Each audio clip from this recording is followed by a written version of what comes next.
ये बजट किसका है? ये बहुत इंपॉर्टेंट सवाल है। ये बजट सनअतकार का है, ताजिर का है। सनअतकार का कैसे है, ये हम आपको बताते हैं।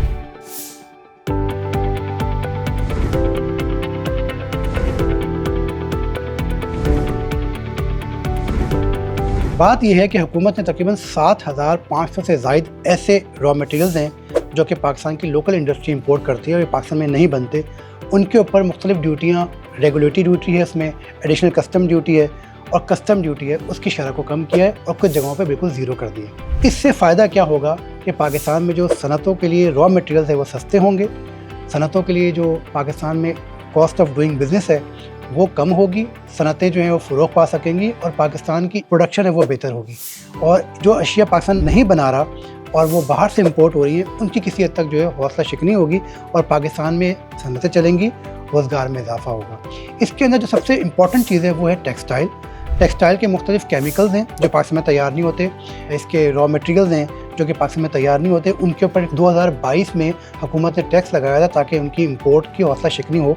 उस वक्त पाकिस्तान को डॉलर सेव करना था, अपने ज़र मुआवजा के ज़खायर को सेव करना था, इसलिए ये फ़ैसला किया गया था कि 2022 में जितनी भी इंपोर्ट्स हैं उनको कर्ब किया जाए। अब पाकिस्तान जो है इंडस्ट्रीज़ को खोल रहा है, इंपोर्ट्स को खोल रहा है और इंडस्ट्री के रॉ मटेरियल्स को पाकिस्तान में जो है वो अब सस्ता किया जाएगा ताकि टेक्सटाइल की जितनी भी प्रोडक्ट्स हैं वो सस्ती बने और अच्छी कीमत पे एक्सपोर्ट हों। इसके साथ साथ एक्सपोर्टर के लिए 1% एक टैक्स था जिसको हम एडवांस टैक्स कहा करते हैं, वो ख़त्म कर दिया गया है। तकरीबन 70 अरब रुपए का ये रिलीफ़ है और इनके पैसे जो एक्सपोर्टर के फंस जाते थे, रिफ़ंड नहीं मिलते थे। इससे इनके जो है वो जो एक्सपेंडिचर के अंदर एक फंडिंग चोक हो जाती थी, वो अब कम से कम ख़त्म हो सकेगी और एक अच्छा हम देखते हैं कि फ़ैसला टेक्सटाइल के लिए नज़र आएगा। इसके साथ साथ जो फार्मास्यूटिकल है पाकिस्तान में, चूँकि इस वक्त बहुत अच्छी फार्मास्यूटिकल इंडस्ट्रीज़ मौजूद हैं, पाकिस्तान की बहुत चीप लेबर है, तो इसलिए पाकिस्तान जो है फार्मास्यूटिकल में अच्छे जो है वो प्रोडक्शन दे सकता है। और कुछ पाकिस्तान में चूँकि मल्टीनेशनल कंपनीज चली भी गई हैं तो अब लोकली जो है वो दवाइयाँ बन रही हैं।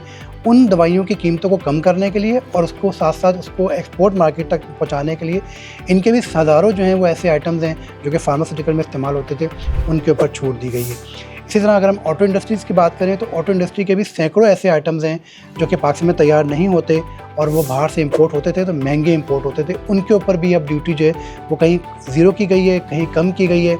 इस वक्त ऑटो इंडस्ट्री से तकरीबन 25 से 30 लाख लोग जो हैं वो वाबस्ता हैं और ये तमाम के तमाम पाकिस्तान के हुनरमंद तरीन लोग हैं जो कि इंजीनियरिंग को समझते हैं, ऑटो इंडस्ट्री को समझते हैं। इसके साथ साथ हम और अगर आगे बढ़े तो मुख्तलिफ जो है हमें मशीनरी, प्लांट, केमिकल्स, ये तमाम के तमाम इनके रॉ मटेरियल्स हमें सस्ते होते नज़र आते हैं। अब देखना ये कि हमारा सनअतकार इससे कितना फ़ायदा उठाता है, रोज़गार के मौके कितने पैदा होते हैं, क्योंकि जो इस अगले साल का हम बजट में देखते हैं कि तकरीबन 20 से 22 लाख लोगों को रोज़गार दिया जाना है। तो ये इतना बड़ा ह्यूज अमाउंट ऑफ एम्प्लॉयमेंट कैसे होगा, इसके लिए बड़ा इंपॉर्टेंट था कि पाकिस्तान में सनतों को फ़रोग़ दिया जाए।